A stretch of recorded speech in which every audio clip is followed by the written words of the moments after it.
অন্ধকারাচ্ছন্ন রাত্রি যদি এসে থাকে, তাহলে আলোকিত প্রকাশ নিয়ে সূর্যও অবশ্যই আসে। রোগ যদি এসে থাকে, তাহলে তার ওষুধও অবশ্যই আসে। সমস্যা যদি আসে, তাহলে সেই সমস্যার সমাধানও নিজে থেকেই আমাদের কাছে চলেই আসে। এই সংসার, এই জীবনের শুধুমাত্র একটাই নিয়ম আছে, আর তা হলো এটাই: এই সংসার হলো একটা চক্রের মতো। এতে শাশ্বত বলে কিছু নেই, নিত্য বলে কিছু নেই, আর যা কিছুই রয়েছে সব বদলাতে চলেছে। যদি আপনার জীবনে দুঃখ থাকে, সমস্যা থাকে, যদি আপনি বিপদ দ্বারা আচ্ছন্ন, তাহলে মনে রাখবেন সবকিছু বদলে যেতে চলেছে। দুঃখের সময় কাঁদবেন না, মনকে আরো দুঃখী করে তুলবেন না, কারণ এখানে যা কিছুই এসেছে তা যাওয়ার জন্যই এসেছে। তাহলে এত চিন্তা কিসের? আনন্দ সহকারে জীবন যাপন করুন, আর আমার সাথে ভালোবেসে বলুন, রাধা রাধা। যদি কোনো সিংহ বানরের মতো গাছে চড়তে চেষ্টা করে, তাহলে কি হবে? একটা মাছ যদি মাটিতে হাঁটতে চেষ্টা করে, তাহলে কি হবে? তারা বিফলই হবে। কিন্তু এরকম কেন হয়? তার কারণ হলো প্রকৃতির রচনা কিছুটা এরকম। এখানে প্রত্যেকটি ব্যক্তিকে, প্রত্যেকটি প্রাণীকে আলাদা আলাদা গুণের অধিকারী করা হয়েছে, এবং সকলকে একটা সীমাও প্রদান করা হয়েছে। এবার এই যে বৃক্ষ, পশু, পাখি, এদের মধ্যে সেই ক্ষমতাই নেই যে এরা নিজেদের যাচাই করতে পারবে, নিজেদের সীমাগুলো বুঝতে পারবে, নিজেদের সদ্গুণগুলো চিনতে পারবে। এরা সেটা করতে পারবে না। কিন্তু মানুষ তো আলাদা। মানুষের কাছে সেই বিশেষ শক্তি আছে যে তারা পূর্ণরূপে নিজেদের যাচাই করতে পারবে, নিজেকে পূর্ণরূপে বুঝতে পারবে, নিজের দোষ, নিজের অপগুণ, নিজের সদ্গুণ, নিজেদের সীমাগুলো তারা বুঝতে পারবে। আর এটা অত্যন্ত গুরুত্বপূর্ণ। কথায় আছে যে যদি সাফল্য লাভ করতে হয়, তাহলে নিজেকে যাচাই করে নিতে হবে। তাই নিজেকে যাচাই করুন, নিজের সাথে পরিচিত হয়ে যান, এবং জীবনে কর্ম করতে থাকুন। সাফল্যের শিখরে অবশ্যই পৌঁছে যাবেন। আর ওখানে যদি যান, তাহলে এই মন প্রসন্ন হয়ে অবশ্যই বলবে, রাধা রাধা। বনের মধ্যে যদি আপনি কোনো বিষাক্ত সাপ দেখেন, তাহলে কি করবেন? আপনি তখনই তার থেকে দূরে পালাতে চেষ্টা করবেন। আর এটা কেন করবেন? নিজের রক্ষার্থে। এই কথা আমি নয় মেনে নিলাম, কিন্তু নিজের জীবনে এটা করেন না কেন? আপনি যেখানেই যান, যে স্থানেই যান না কেন, প্রত্যেক সময়, প্রত্যেক মুহূর্তে এমন বিষাক্ত সাপ আপনি অবশ্যই খুঁজে পাবেন। আর সেই সাপ নয় যাদের আপনি বনে খুঁজে পাবেন। এরা হলো সেই সাপ যা আপনাকে পাপ করতে বাধ্য করবে। আপনার অন্তরের বাসনা, ক্রোধ, অহংকার, লোভ, ঈর্ষা, এদের বৃদ্ধি ঘটাবে। দেখুন, বনের এই সাপ আপনাকে একবার ছেড়ে দিতেও পারে, ছোবল নাও মারতে পারে, কিন্তু এই যে পাপরূপী সাপ আছে, তা অবশ্যই ছোবল মারবে। কর্ম যদি করেন, তাহলে অবশ্যই ফল পাবেন। সেই জন্য যখনই কোথাও যাবেন, যদি এমন কাউকে দেখেন, যদি এমন কিছু দেখেন যে আপনাকে পাপ করতে বাধ্য করছে, তাহলে সেই মুহূর্তে সেখান থেকে পালিয়ে যান। যেমন বনের সাপ দেখে আপনি পালাতে থাকেন। সৎকর্মের রক্ষা অত্যন্ত আবশ্যক। আসুন আর আমার সাথে ভালোবেসে বলুন, রাধা রাধা। মনুষ্য জীবনের সবথেকে বেশি গুরুত্বপূর্ণ বিষয় হলো মনের একাগ্রতা। এই সংসারের যে কটি মহান কার্য সম্পাদন হয়েছে, তা হলো মনের এই একাগ্রতার একমাত্র ফল।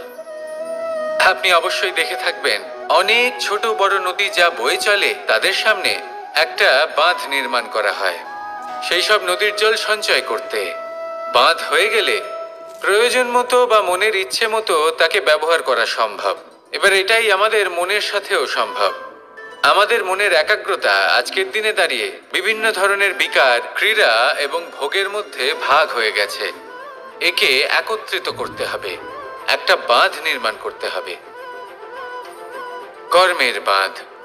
আপনাকে শুধু এটাই করতে হবে, যেটা উচিত কর্ম সেটাই করুন, যেটা অনুচিত কর্ম সেটা করা থেকে নিজেকে বিরত রাখুন, ব্যাস।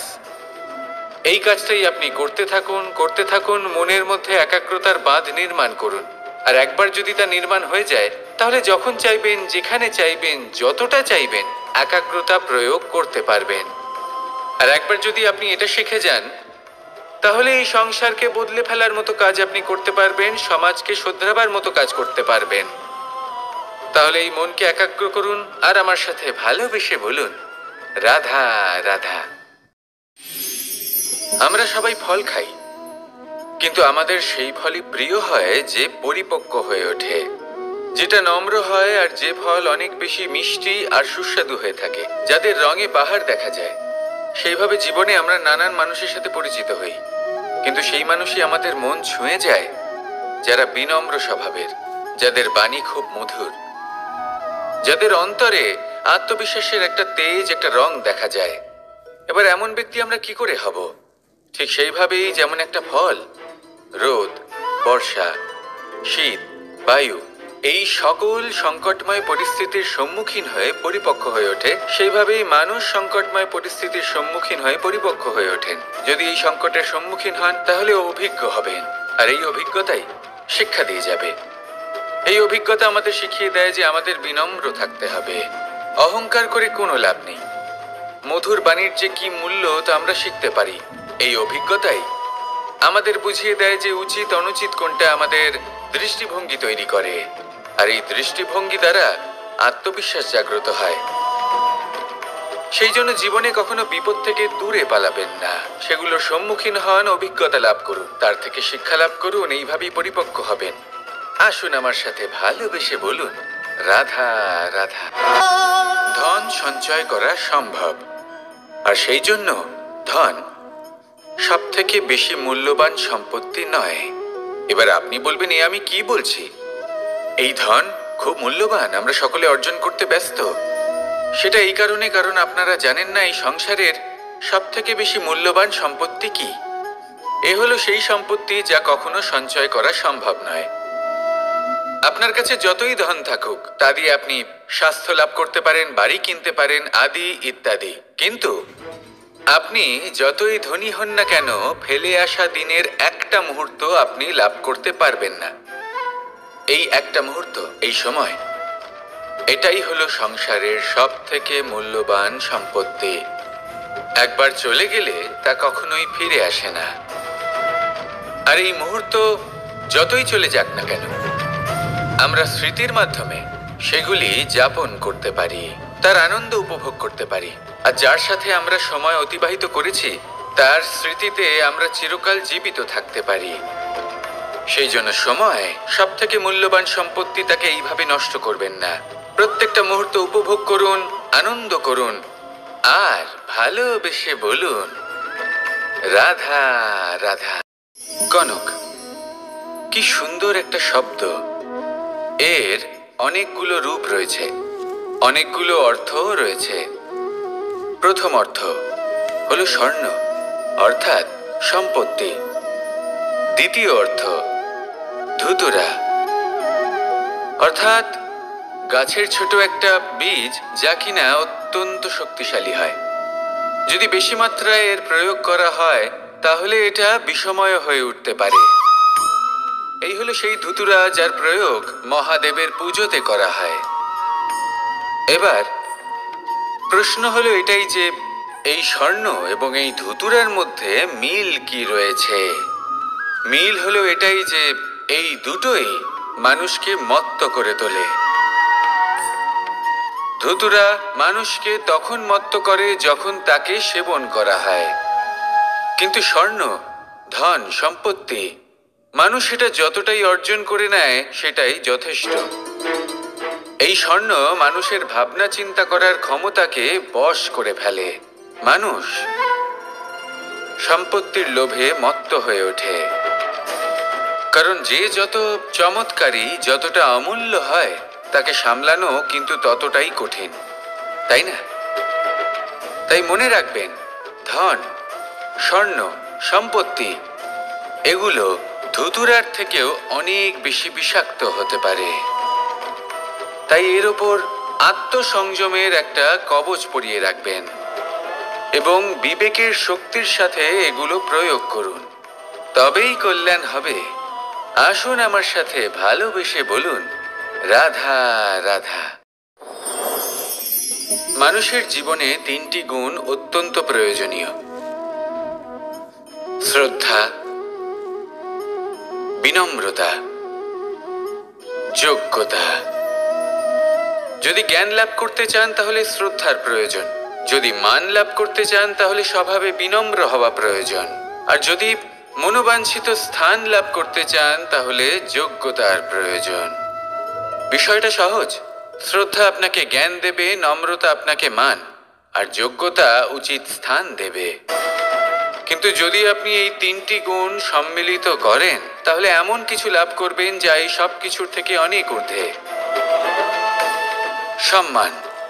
আর এ হলো সেই সম্মান যা প্রত্যেক মানুষের নিজের জীবনে লাভ করতে চেষ্টা করা উচিত, কারণ এই হলো সেই সম্মান যার কারণে আপনি চলে যাওয়ার পরেও এই সংসার আপনাকে ভালোবাসবে আর মনে রাখবে। আসুন আমার সাথে ভালোবেসে বলুন, রাধা রাধা। জীবনে গতি অত্যন্ত গুরুত্বপূর্ণ, মতিও হলো গুরুত্বপূর্ণ, এবং তার থেকেও বেশি গুরুত্বপূর্ণ হলো সঙ্গতি। একটা জলের ফোঁটা, তার মধ্যে গতি থাকে, প্রকৃতির মধ্যে তা লাভ করার ইচ্ছে নিহিত থাকে, কিন্তু এই যে সঙ্গতি তা নির্ধারিত করে যে এই জলের ফোঁটা ঝিনুকের মুখে পড়ে মুক্তোতে পরিণত হবে নাকি বিষাক্ত সাপের মুখে পড়ে বিষে পরিণত হবে।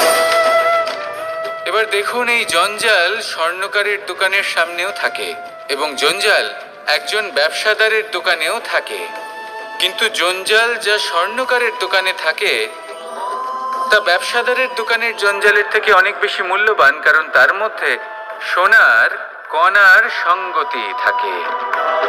সেই জন্য জীবনে সঙ্গতির উপর বিশেষ গুরুত্ব দেবেন। যেমন সঙ্গতি তেমনই আপনি হবেন। আসুন আমার সাথে ভালোবেসে বলুন, রাধা রাধা। প্রত্যেক প্রাণী ভালোভাবে জীবন যাপন করতে চান, এটা তাদের স্বভাবে আছে এবং ভাবাটা অনুচিত নয়। কিন্তু একটা ভালো জীবনের গুরুত্বপূর্ণ অংশ কোনটা? বসবাসের স্থান, সেই স্থান যেখানে আমরা জীবন অতিবাহিত করি। এবার মানুষ ভাবতে পারেন যে একটা ভালো বাসস্থানের অর্থ কি? সেই স্থান যেখানে সহজে জল পাওয়া যায়, যেখানে শুদ্ধ বায়ু পাওয়া যায়, যেখানে আনাজ উৎপন্ন হয়। এটা জীবনযাপনের জন্য পর্যাপ্ত বটে, কিন্তু ভালো জীবনযাপনের জন্য আরও একটা কথা আপনাকে বুঝতে হবে। সাধু, জ্ঞানী, পণ্ডিত ব্যক্তি, এই সকল মহাপুরুষ, এনাদের যে বাসস্থান তা অত্যন্ত বিশেষ হয়। এখানে এক ধরনের বিশেষ ইতিবাচক শক্তি থাকে, এমন একটা স্থান যেখানে দেবতারাও বিচরণ করেন। জীবন আমরা সবাই যাপন করি, কিন্তু জীবনের উদ্দেশ্য শুধুমাত্র জীবন যাপন করা নয়। জীবনের উদ্দেশ্য হলো মুক্তি লাভ করা। আর এই সকল সাধু, জ্ঞানী, পণ্ডিত ব্যক্তি, এই সকল মহাপুরুষ আপনাকে মুক্তির পথে নিয়ে যেতে পারেন, কারণ এরা হলেন সেই মহাপুরুষ যারা নিজেদের অন্তরের বিকার, অহংকার, ক্রোধ, বিদ্বেষ এই সকল দোষগুলিকে ত্যাগ করেছেন, এদের ওপর বিজয় লাভ করেছেন। এমনই একজন ব্যক্তি আপনাকে মুক্তির পথে নিয়ে যেতে পারে। প্রয়োজন হলো শুধুই এনাদের চিনতে পারা, এদের কথা বুঝতে পারা এবং এদের দেখানো পথে চলা। যদি আপনি এটা করতে পারেন তাহলে এই মন প্রফুল্ল হয়ে বলবে, রাধা রাধা। আমি এখানে একা এই বনে বসে আছি, বাঁশি বাজাচ্ছি। কার জন্য? কে আছেন এখানে? কেউ নেই। আমার প্রজা, আমার রাজ্য, আমার পরিবার আমার থেকে অনেক দূরে আছেন। আমি এখানে একা এই বনে বসে এই আকাশের এই রঙের, গাছের এই সব ফলের, মাটির সুবাসের আনন্দ উপভোগ করছি। কেন? আমি হলাম দ্বারকাধীশ। এমন কি রাজকীয় বা ভৌতিক সুখ রয়েছে যে আমি ওখানে পেতে পারি না? সবকিছুই পেতে পারি, তাও এখানে বনে একা বসে আছি। কোন সুখ খুঁজে চলেছি? একা থাকার সুখ। আমরা প্রত্যেকদিন অনেক মানুষের সাথে, চিন্তাধারার সাথে, কর্মের সাথে, পরিস্থিতির সাথে, সুখ দুঃখের দ্বারা বেষ্টিত থাকি। জীবনের এই চক্রে আমরা জড়িয়ে পড়তে থাকি। যতই আমরা এই সমস্যার সমাধান করি, আমরা ততই এতে জড়িয়ে পড়ি। আমরা এতটাই জড়িয়ে পড়ি যে যখন আমরা আয়নায় নিজেদের দেখি, তখন আমরা নিজেদের চিনতেই পারি না। এমন মনে হয় যেন আমরা নিজেদের হারিয়ে ফেলেছি। সেই জন্য প্রত্যেক দিন আপনি কিছু সময় নিজের সাথে কাটান একান্তে। এটা অত্যন্ত আবশ্যক। নিজের অস্তিত্বের গভীরে গিয়ে দেখতে শিখুন, নিজেকে বুঝুন। অদ্ভুত শান্তির অনুভূতি হবে। যেমন এই বায়ু, এই বৃক্ষ, এই পুষ্প, এই নিসর্গ, এদের মতো আপনিও কখনো একলা হতে শিখুন। কখনো নিসর্গের একটা অংশ হয়ে দেখুন। এই মন প্রসন্ন হয়ে বলবে, রাধা রাধা। ওমা, এ কি? আমি কখন থেকে এখানে অপেক্ষা করছি, হাত পেতে দাঁড়িয়ে রয়েছি যাতে একটা ফল আমার হাতে এসে পড়ে এবং সেটা আমি খেতে পারি। কখন থেকে অপেক্ষা করছি, কিন্তু সেটা হচ্ছেই না। এবার আপনি বলবেন যে এসব কি বলছি, এ কি অদ্ভুত কথা বলছি। যদি ফল খেতে হয় তাহলে আমাকে বৃক্ষে চড়তে হবে, ফলের কাছে পৌঁছতে হবে, তবেই তো ফল পাবো। এবারে এটা অত্যন্ত সহজ ব্যাপার, কিন্তু এই বিষয়টা আপনি নিজের জীবনের প্রসঙ্গে ভেবে দেখুন। লক্ষ্য কোথায় আছে আপনি জানেন, সেই লক্ষ্যে পৌঁছানোর পথ কি সেটাও আপনি জানেন, সেই পথে চলার ক্ষমতাও আপনার রয়েছে, কিন্তু তাও আপনি নিজের লক্ষ্য লাভ করতে পারছেন না। কেন? কারণ আপনি অপেক্ষা করছেন যে লক্ষ্য আপনার সামনে চলে আসবে, কিন্তু তা হয় না। লক্ষ্য সে যাই হোক না কেন, ধন হোক, প্রেম হোক, কোনো সম্মান হোক বা মোক্ষ হোক, যদি আপনি তার দিকে অগ্রসর না হন তাহলে ফল প্রাপ্তি অসম্ভব ব্যাপার, তা কোনোদিনই হবে না। সেই জন্য আপনার চোখের সামনে আপনি যদি নিজের লক্ষ্যকে দেখতে পান, তাহলে উঠুন এবং সেই দিকে অগ্রসর হতে শুরু করুন। নিজের অন্তরের সকল অশুভ গুণ দূর করুন, অলসতা ত্যাগ করুন, অজ্ঞানতা ত্যাগ করে দিন এবং চলতে থাকুন। অবশ্যই মনোবাঞ্ছিত ফল লাভ করতে পারবেন। মনে রাখবেন, চলতে থাকলে তবেই লক্ষ্য প্রাপ্তি হবে। অপেক্ষার দ্বারা শুধুমাত্র মৃত্যু লাভ হবে। আসুন আমার সাথে ভালোবেসে বলুন, রাধা রাধা। আমি দ্বারকাধীশ এবং আমার সভাতে বিভিন্ন সময় বিভিন্ন ধরনের মানুষ আসেন, নিজেদের দাবি নিয়ে, নিজেদের ইচ্ছে নিয়ে। কখনো কেউ ভোজন চান, আবার কখনো কেউ ওষুধ। কখনো কেউ বস্তু চান, কেউ আবার চান বস্ত্র। কারোর জ্ঞান চাই, কারোর ধন চাই, আবার কারোর বাসস্থান। অনেক সময় আমি এই অনুরোধ, এই ইচ্ছে পূর্ণ করি না। এবার আপনি এটা ভাবতেই পারেন যে কৃষ্ণ তো তাহলে লোভী, ওর কাছে তো সবকিছুই রয়েছে, তারপরেও সে নিজের প্রজার ইচ্ছে পূর্ণ করে না, তাদের সমস্যাগুলি বুঝতে পারে না, তাদের সুখ স্বাচ্ছন্দ্য প্রদান করে না। আসল সত্য হলো এটাই যে কোনো সবল ব্যক্তি, যে কোনো গৃহস্থ ব্যক্তি যে কাজ করতে সক্ষম, তার পরিশ্রম দ্বারাই নিজের প্রয়োজনগুলি এবং ইচ্ছেগুলি পূরণ করা উচিত। এটা অত্যন্ত প্রয়োজনীয়। আর এগুলো তিনি করতে পারেন শিল্প, ব্যবসা, আচরণ অথবা জ্ঞানের ভিত্তিতে। এই পথে চলতে হবে, পরিশ্রম করতে হবে, তবেই সে কিছু অর্জন করতে পারবে। এবার এমন কোনো ব্যক্তি যার এই সব কিছুতে কোনো রুচি নেই, যে কিছুই করতে চায় না, সে কিছুই অর্জন করতে পারবে না। এবার এরকম কোনো ব্যক্তিকে যদি আমি কোনো বস্তু প্রদান করি, তাহলে কি হবে? সে পরাধীন হয়ে যাবে, আর সেটা উচিত